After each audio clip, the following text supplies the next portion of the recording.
কুড়িগ্রাম সীমান্তে কিশোরী ফেলানী হত্যার ১৫ বছর আজ।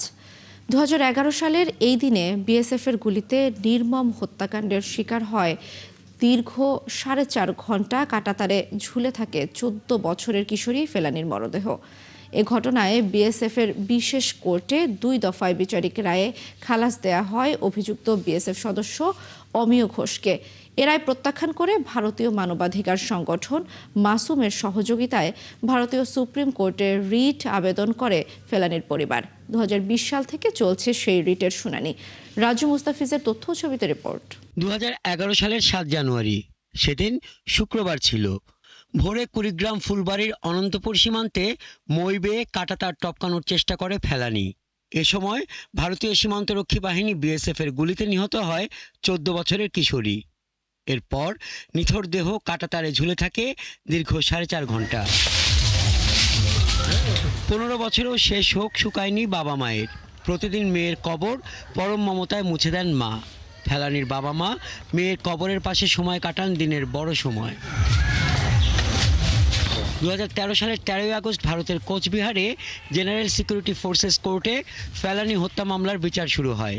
বিএসএফের এ কোর্টে সাক্ষ্য দেন ফেলানীর বাবা নুর ইসলাম ও মামা হানিফ।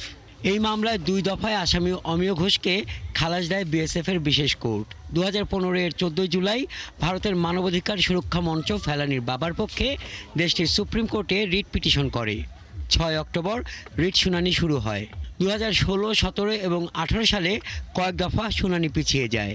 পরে ২০২০ সালের ১৮ই মার্চ করোনা শুরুর আগে শুনানির দিন ঠিক করা হলেও সেই শুনানি শুরু হয়নি আজও।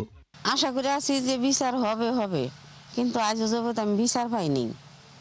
কিন্তু এখন যে সরকারি আসুক, আমার ফেলানীর বিচার যেন হয়। আমার ফেলানীর বিচারটা হইলে তাহলে আমার মতো কারো সন্তান আর ওই কাঁটাতারের মধ্যে গুলি খেয়ে ঝুলে থাকবে না।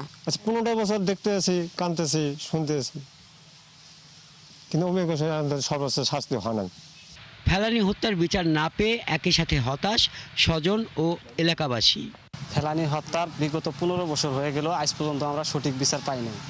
গ্রামবাসী হিসেবে আমাদের দাবি যাতে আমরা সঠিক বিচার পাই, এবং বর্ডারে যে এখনো পর্যন্ত নির্মমভাবে যে মায়ের বুক খালি হইতেছে, এটা যেন আর না হয়। আমরা চাই যে এটার সুষ্ঠু একটা বিচার হোক। আমরা হত্যাকারী শাস্তি চাই। ফেলানী হত্যার বিচার হলে সীমান্ত হত্যা কমে আসতো বলে জানান কুড়িগ্রাম আইনজীবী সমিতির সভাপতি। ভারত সরকার দ্রুত এই আপিলটি নিষ্পত্তি করে এই ফেলানী হত্যাকাণ্ডের সঙ্গে জড়িত এবং দায়ী যে সদস্য, বিএসএফ সদস্য, তাকে দৃষ্টান্তমূলক শাস্তি প্রদান করা হোক। তাহলে ভারতের প্রতি মানুষের বিশ্বাস এবং আস্থা ফিরে আসবে। কুড়িগ্রামের নাগেশ্বরী উপজেলার রামখানা ইউনিয়নের কলোনিটারি গ্রামের নুরুল ইসলাম পরিবার নিয়ে থাকতেন ভারতের বঙ্গাইগাঁও এলাকায়। বড় মেয়ে ফেলানীর বিয়ে ঠিক হয় বাংলাদেশে। বিয়ের উদ্দেশ্যে নিজ দেশে ভারতের কাঁটাতার টপকে আসতে গিয়ে জীবন হারাতে হয় ফেলানীকে। হাসান আহমেদ, ৭১।